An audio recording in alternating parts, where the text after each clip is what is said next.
இப்படி தான் செய்யணுங்கிறது இல்லை, அதுவும் என்டர்பிரினர்ஷிப் தான். அது வந்து டெக்னோ என்டர்பிரினர்ஷிப், புரியுதுங்களா? இது வந்து other types of service orient entrepreneurship இருக்கு, ரைட்? ப்ராடக்ட் ஓரியன்ட் என்டர்பிரினர்ஷிப் இருக்கு. வாட் எவர் இட் இஸ், உங்களுடைய ஏரியாவில் நீங்கள் பண்ணலாம். இப்போ இங்கே இருக்கிறவங்கள உங்கள் பேரண்ட்ஸ் எத்தனை பேர் சுய தொழில் செய்கிறாங்க? Think of such people who have become very big using these small simple ideas. புரியுதா? இப்போ வந்து அவன் பில் கேட்ஸ் ஆகட்டும், any big under industrialist, they all started like this, ஒரு இன்ட்ரெஸ்டிங் ஐடியா. இப்போ அந்த ஐடியாவை எடுத்து பண்ணுறாங்க. இப்போ எத்தனையோ பேர் அப்போ மோடி கிட்ட வந்து பிரைம் மினிஸ்டர்கிட்ட வேலை இல்லையே, இவங்கெல்லாம் என்ன பண்ணுங்க? அவர் சொன்னார், டீ கடை பக்கோடா போட்டு விற்கிறவங்களாம் வேலை இல்லையா, சுய தொழில் செய்கிறது ஒரு வேலை தான் அப்படின்னாரு. அதை கேட்டுட்டு நிறைய பேர் எம்பிஏ முடிச்சுட்டு அதுக்கப்புறம் டீ கடைலாம் ஆரம்பித்தாங்க. அதுக்கு தேர்வுதான் பிக், அது மாடர்ன் ஃபார்மேட்டில் போட்டு அந்த டீயை ஸ்பெஷலைஸ்டாக போட்டு அதில் ஒரு 20 வெரைட்டி ஆஃப் டீ கொடுத்து தே ஆர் மேக்கிங் மணி. நான் இப்போ சில எக்ஸாம்பிள்ஸ் ஏன் சொல்லிட்டு வரேன்னா, அதுலேருந்து சில லெசன்ஸ் நீங்கள் வந்து கற்றுக்கணும். அதே மாதிரி என்னுடைய இதில் வந்து பர்சனலாக நான் எக்ஸ்பீரியன்ஸ் பண்ணேன். ஒரு என்டர்பிரனர் வந்து ரொம்ப நான் வந்து மதிக்கிற ஒருத்தர் வந்து தாமோதரன் நாயுடு அப்படின்னு சொல்லிட்டு கோயம்புத்தூர் இருக்காரு. இப்போ நான் வந்து இன்ஜினியரிங் கல்லூரி படிக்கும்போது கோவையில் கோயம்புத்தூர் இன்ஸ்டியூட் ஆஃப் டெக்னாலஜியில் இன்ஜினியரிங் படித்தேன். அப்போ அந்த லேட் 70s நான் படிக்கும்போது அவர் ஒரு சினிமா தியேட்டரில் ஒரு டீ கடை வச்சுருந்தார். நாங்கள்லாம் இந்த சினிமா பார்க்குறதுக்கு போகிறோமோ இல்லையோ, அவர் நாயுடு கடையில் போய் அந்த வடையும் டீயும் குடிப்போம். அவ்வளோ டேஸ்ட்டாக இருக்கும். அவரே பர்சனலாக போடுவார், பர்சனலாக எடுத்து தருவார். அவ்வளோ ஃபேண்டாஸ்டிக்காக இருக்கும். அப்புறம் முடிச்சுட்டு வேலைக்கெல்லாம் போயிட்டு, எனக்கு பொண்ணு கோயம்புத்தூர்லேயே, அதனால் I had to go more off. அப்போ எல்லோரும் சொன்னாங்க, அன்னபூர்ணான்னு ஒன்று வந்துருக்குது அப்படின்னாங்க. சரி போய் பார்ப்பேன் அப்படின்னு போய் அங்கே சாப்பிட்டேன்.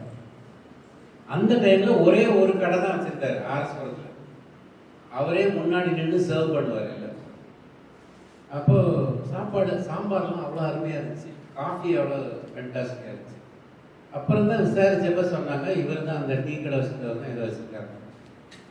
அப்புறம் என்ன பண்ணார் அவர் தான் ஃபஸ்ட்டு ஃபேமிலி தோசை அப்படின்னு இன்ட்ரடியூஸ் பண்ணார். இப்போ அந்த 1 மீட்டர் 1.5 மீட்டர் நீளம் 4 பேர் சுற்றி உட்காந்து சாப்பிட்ற தோசை வந்து ஃபஸ்ட்டு பண்ணார். அதை பற்றி எல்லாரும் எழுதுனாங்க. ரொம்ப ஃபேமஸ் ஆகிட்டார், ரொம்ப பாப்புலர் ஆகிட்டார். அதுக்கப்புறம் நிறைய பிரான்ச்சஸ் ஓப்பன் பண்ணி கோயம்புத்தூர் ஃபுல்லாக இருக்குது. இப்போ சென்னையில் கூட இருக்குது. அந்த மாதிரி அன்னபூர்ணா ஹஸ் பிகம் பாப்புலர். அப்போது அவர் ஒரு முறை வந்து டெல்லியில் ஒரு எக்ஸிபிஷன் போயிருக்கார், இந்த ஃபுட் எக்ஸ்போ, அதுக்கு போயிருக்கார். இப்போ எக்ஸ்போவில் போயிட்டு அப்படியே சுற்றி பார்த்து, இவர் எப்போவுமே வேஷ்டி தான் கட்டியிருப்பார். ஒரு சாதாரண சிம்பிள் மேன், ஒரு வேஷ்டி, வெள்ளை சட்டை, கதர் வேஷ்டி, கதர் சட்டை, அப்படியே எக்ஸிபிஷனை சுற்றி பார்த்துட்டு வர்றாரு. ஒரு ஸ்டாலுக்குள்ளே போனவுடனே அவன் வந்து ஸ்டீமரு, குக்கர் இதெல்லாம் பெரிய பெரிய மெஷின்ஸ் வச்சுருக்காங்க. அப்போ அவர் பார்த்தாரு, இது என்னன்னு கேட்டார். இது ஸ்டீமர் இதுன்னா. சரி, எனக்கு இதை ஆப்ரேட் பண்ணி காட்டு, நான் பார்க்கணும். இது வந்து ஸ்வீடன்லேருந்து ஒரு கம்பெனி அந்த எக்ஸிபிஷனில் பார்ட்டிசிபேட் பண்ணுறான். அப்போ இவன் வந்து இப்படி மேலேயும் கீழேயும் பார்க்குறான். வேஷ்டி கட்டிட்டு கருப்பாக இருக்காரு, குட்டையாக இருக்காரு, என்ன இவருக்கு என்ன தெரியும் அப்படின்னு சொல்லிட்டு, எல்லாருக்கும் நான் ஆப்ரேட் பண்ணி காட்ட முடியாது, அப்படி நீங்கள் பார்க்கணுன்னா 1 லட்ச ரூபா நீங்கள் பே பண்ணணும் அப்படின்னு. அப்போ இவர் கூப்பிட்டாரு. வெளியில் வந்து அவருடைய பிஏ நின்றுட்டு இருந்தான். பிஏ வந்து என்ன மாதிரி எடுபடி போட்டு சுட்டலாம் போட்டு அப்படி நிற்கிறான். இவர் வேஷ்டி சட்டை போட்டு, பிஏ வந்து எஸ் சார் 1 லட்ச ரூபா செக் கொடுங்க, 1 லட்ச ரூபா செக் கொடுத்தான். ஆப்ரேட் பண்ணி காட்டணும். அவருக்கு அந்த மிஷின் ரொம்ப பிடிச்சி போச்சு. 5-6 மிஷின் ஆர்டர் போட்டார். போட்டு இப்போவும் அதை யூஸ் பண்ணுறாங்க. அதை எதுக்கு யூஸ் பண்ணுறாங்கன்னா, அந்த சாம்பார்லாம் வந்து இப்போ சென்ட்ரலாக தான் குக் பண்ணுறாங்க. கோயம்புத்தூரில் ஒரு இடத்துல சென்ட்ரலாக இந்த ஃபேக்ட்ரி, அதில் தான் இந்த சாம்பார், இந்த ஸ்டீமரில் இது ரைஸ் இதெல்லாம் பண்ணி எல்லா அவுட்லெட்டுக்கும் டிஸ்ட்ரிபியூட் ஆகும். இது இன்னைக்கு நேரத்தில் இல்லை, he has done it in 80s, early 80s, late 70s பண்ணிட்டார். அந்த மாதிரி அவ்வளோ மாடர்னைஸ் பண்ணியிருந்தார். இதில் இன்ட்ரெஸ்டிங் என்னென்னா, இவர் வந்து அந்த மெஷின் ஆர்டர் போட்டார்ல 4-5 மெஷின், இந்த டெலிவரி எடுக்கிறதுக்கு இவரை வந்து ஸ்வீடனுக்கு இன்வைட் பண்ணியிருந்தாங்க. சரி போயிட்டு வருவோமேட்டு ஸ்வீடன் போனாங்க. பணம் நிறையா இருக்குது. ஸ்வீடன் போனாக்க அந்த கம்பெனியோட முதலாளி எம்டி ஓனரே வந்து ஏர்போர்ட்டில் நின்று அவர் ரிசீவ் பண்ணுறாரு. பண்ணி கூட்டிகிட்டு போய் அவரோட ரூமுக்கு கூட்டிகிட்டு போயிட்டு வந்து அப்படியே அவர் டேபிளுக்கு பின்னாடி ஒரு ஃப்ரேம் பண்ணி அந்த 1 லட்ச ரூபா செக்கு வச்சுருக்காங்க. அதை காட்டியிருக்காரு. நீங்கள் எங்களுக்கெல்லாம் ஒரு முக்கியமான லெசன் கற்றுக் கொடுத்துருக்கீங்க. ஆளை பார்த்து இடம் போடக்கூடாது. இதை வந்து எங்கள் இன்ஜினியர்ஸ் எல்லாத்துக்கும் நான் இப்போ சொல்லி கொடுத்துருக்கேன். ஸோ அந்த அளவுக்கு ஒரு இம்பேக்ட் அவரால் கிரியேட் பண்ண முடிஞ்சு ஒரு தொழிலதிபர். பிற்காலத்தில் நான் வந்து கோயம்புத்தூரில் இருக்கும்போது 98, 97 அப்போ உயிரோடு இருக்கிறார். அப்போ நான் வந்து ஆல்ரெடி ஃபேமஸ் ப்ரொஃபஸர். ஸோ இவர் வந்து என்னை கூப்பிட்டு எங்களுக்கெல்லாம் கொஞ்சம் ட்ரைனிங் கொடுங்கன்னாரு. அப்போ எனக்கு ரொம்ப சந்தோஷம். இப்போ நிறைய அந்த கேஜி ஹாஸ்பிட்டல் நிறைய பேருக்கு ட்ரைனிங் பண்ணியிருக்கிறேன். இவங்களுக்கு பண்ணணுன்னு எனக்கு ரொம்ப சந்தோஷம். அப்போ அவர் வந்து அவருடைய 2 பசங்க, அவங்களுடைய மருமக பிள்ளைகள், அப்புறம் கீ மேனேஜர்ஸ் ஒரு 10 பேர் தான். அவர் வீட்டிலே வச்சு தான் ட்ரைனிங் கொடுத்தேன். இது வந்து வாரம் ஒரு நாள் ஒரு ஆஃப் டே ஒரு நாள் அந்த சர்வீஸ் பிஸ்னஸில் என்ன முக்கியம் அப்படின்னு சொல்லி அவருக்கு எக்ஸ்பிளைன் பண்ணிட்டு இருக்கிறேன். இந்த மாதிரி ஒரு வியாபாரம் பண்ணணும்னா உங்களுக்கு வந்து ப்ரோ ஆக்டிவ் ஆன்டிசிபேஷன் வேணும் அப்படின்னு சொன்னேன். அப்போ அதனால் என்னன்னு எக்ஸ்பிளைன் பண்ணேன். எப்படின்னு சொன்னால் ஒரு கெஸ்ட்டு வந்து என்ன நினைக்கிறாரு, அவருக்கு என்ன வேணுங்கிறத அவருக்கு சொல்கிறதுக்கு முன்னாடியே நீங்கள் வந்து புரிஞ்சிக்கிட்டு அதை போய் கொடுக்கணும் அப்படின்னு சொல்லி ஹஸ்பண்ட் ஒய்ஃப் எக்ஸாம்பிளை வச்சு எக்ஸ்பிளைன் பண்ணேன். இப்போ ஒய்ஃபும் ஹஸ்பண்டும் உங்கள் அப்பா அம்மா பார்த்துருப்பீங்க. நல்ல ரிலேஷன்ஷிப்பில் இருந்தால் என்ன பண்ணுவாங்க, ஹஸ்பண்ட் அங்கே சாப்பிட்டுட்டு இருக்காரு, வாங்குறாரு, ஐயோ புறையறிச்சு ஓடி போய் தண்ணி எடுத்துட்டு வந்து கொடுப்பாங்க. அவருக்கு அந்த புறையறதுக்கு முன்னாடியே அவங்களுக்கு தெரியும் இப்படி சாப்பிட்றாரு, தண்ணி குடிக்காம சார் தண்ணியோடு நிற்பாங்க. கரெக்டாக இதுதான் ப்ரோஆக்டிவ் ஆன்டிசிபேஷன். இந்த உறவு சரியில்லைன்னா எப்படி இருக்கும், அங்கேருந்து தண்ணியை கொண்டு வந்து கப்புன்னு கீழே வச்சுட்டு சாப்பிட்றதுக்கு முன்னாலேயே எடுத்துகிட்டு போனதில்லை சனியை ஏன் இப்படி பண்ணுறது, சொல்ல செத்துக்கிட்டு தொலையாத குடி அப்படின்னு. அப்போ சர்வீஸ் பிஸ்னஸில் கஸ்டமர் என்ன எதிர்பார்க்குறாங்களோ முதல்ல நம்ம புரிஞ்சு அதுபடி நடக்கணும் அப்படின்னு எக்ஸ்பிளைன் பண்ணிட்டு இருந்தேன். இவருக்கு பிடிச்சிக்கிட்டாரு. தம்பி நல்லா சொல்லுங்க தம்பி, தெளிவாக சொல்லுங்க, இதைத்தான் நான் அந்த பையங்களுக்கு சொல்கிறேன், ஒருத்தனுக்கும் புரிய மாட்டேங்குது அப்படின்னு சொல்லிட்டு அவர் எக்ஸ்பிளைன் பண்ணுறாரு. நான் வந்து கடை ஆரம்பித்த காலத்தில் அப்படி நின்றுட்டு இருப்பேன். ஒரு டேபிள்லையும் அந்த சாப்பிட்ற வாடிக்கையாளருடைய கண்ணை தான் பார்த்துட்டே இருக்கேன். அப்போ அவங்க அப்படி மேலே கண்ணை தூக்குறாங்கன்னா சாம்பார் வேணும்னு தெரியும், இவருக்கு சட்னி வேணும்னு தெரியும், உடனே கொண்டு போய் சர்வ் பண்ணுவேன். இன்னைக்கு இருக்கிற பையங்களுக்கு அது இல்லை தம்பி அப்படின்னு.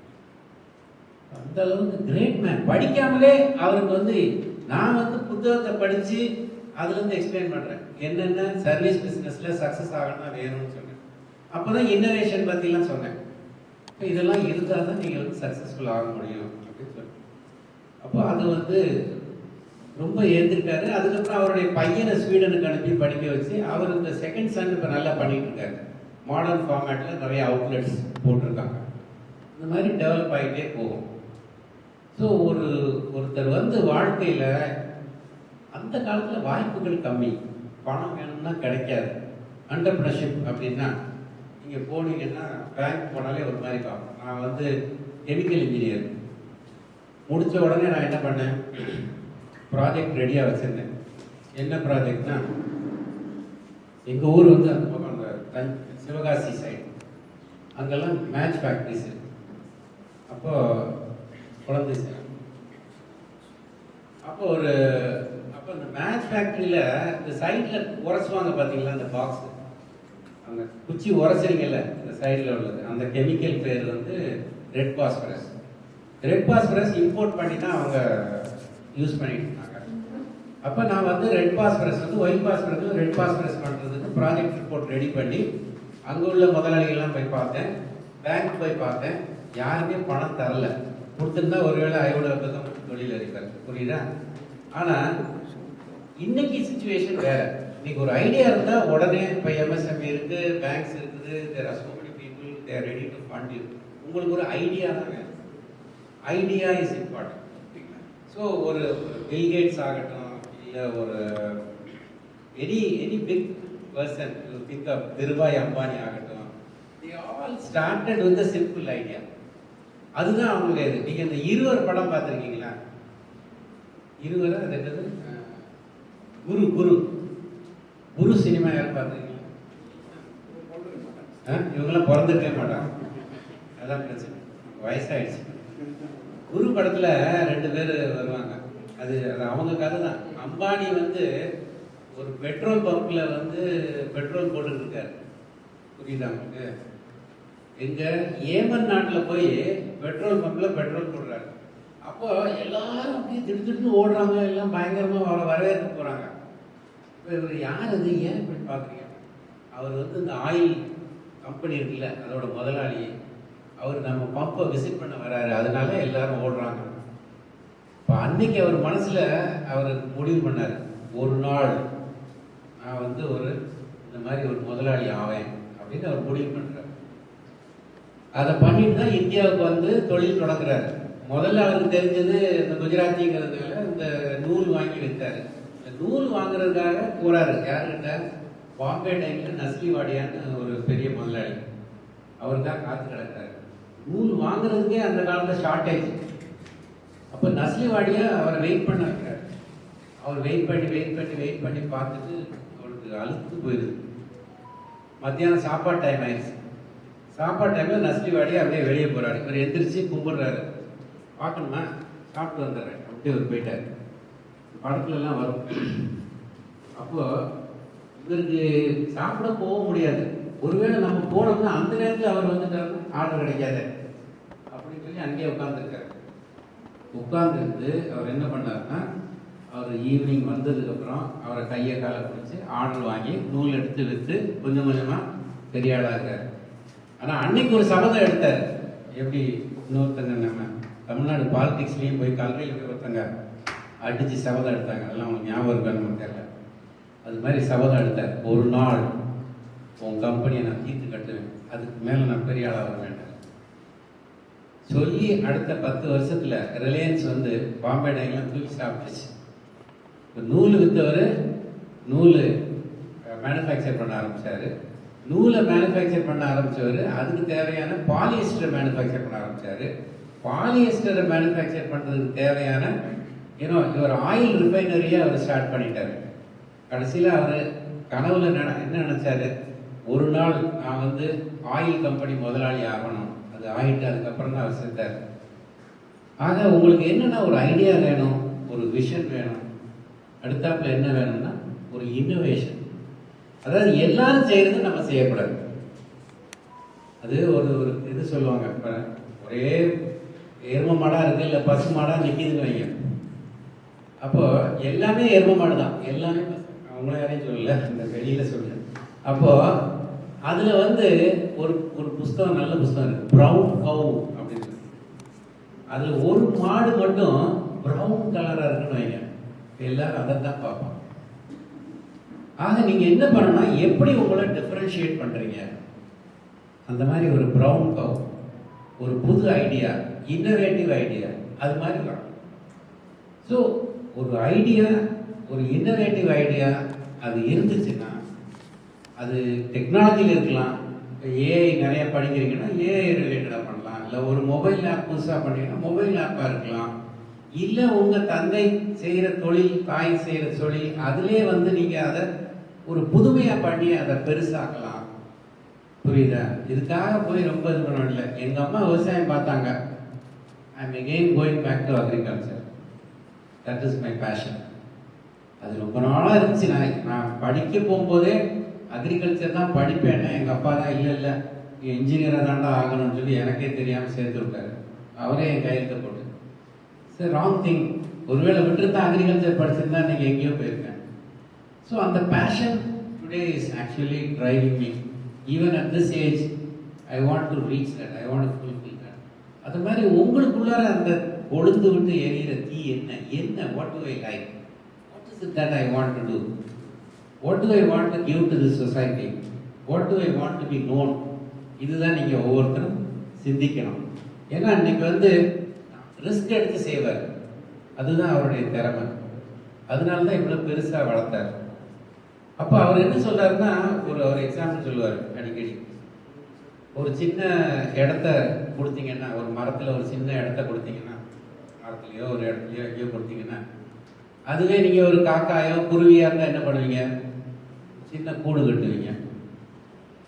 உங்களுக்கு ஒரு சாதாரண ஆள் கொடுத்தா அதில் ஒரு சின்ன வீடு கட்டிட்டு நம்ம செட்டில் ஆகலாம்னு நினைப்பீங்க. ஆனால் அவர் என்ன சொல்றாருன்னா, நான் வந்து இதில் எப்படி ஒரு 50 மாடி கட்டி இதில் பெரிய தொழில்களை நடத்த முடியும்னு யோசிப்பேன் அப்படின்வார். அதுதான் அவருடைய வெற்றியோட ரகசியம்.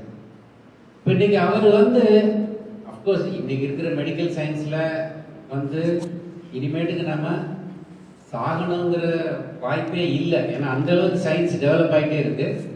என்னுடைய ஆசை, father should live on for ever and ever. அவர் இன்னும் வாய்ப்பு இருக்குது. இன்னும் 200 ஆண்டுகள் 300 ஆண்டுகள் கூட அவர் வாழலாம். ஏன்னா மெடிக்கல் சயின்ஸ் அவ்வளோ அட்வான்ஸ் ஆகிடுச்சு. அதில் நிறைய என்டர்பிரனர்ஸ் வந்துட்டாங்க.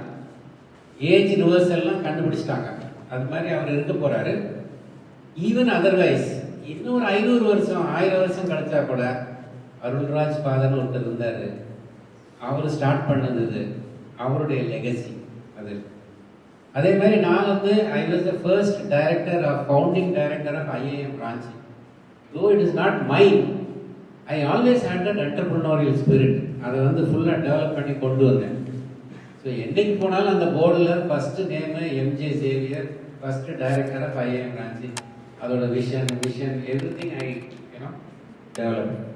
ஸோ இன்னும் ஒரு 500 வருஷம் ஆனாலும் கூட சேவியர் தான் அது டேக்கிங் திஸ் இனிஷியேட்டிவ்.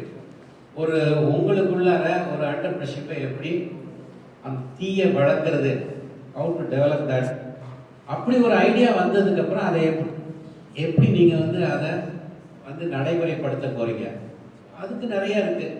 ஃபைனான்ஸ் வேணும், ஆள் எடுக்கணும், ஃபேக்ட்ரி கட்டணும், ஆப்ரேஷன் பார்க்கணும், இதெல்லாம் நிறைய இஷ்யூஸ் இருக்குது. அதெல்லாம் வந்து தே வில் டீச். இதெல்லாம் கற்றுக்கிட்டீங்கன்னா ஐ திங்க் இதில் ஒரு 40 பேர் இருக்கிறீங்கன்னா ஒரு 10 பேர் ஆண்டர்பிரினர் ஆனால் கூட India will become a better place. அந்த மாதிரி more and more people should become entrepreneurs. சுய தொழில் செய்து சுய மரியாதை சுய கௌரவத்தோடு வாழ்வோம். நன்றி. All the best. தேங்க்யூ.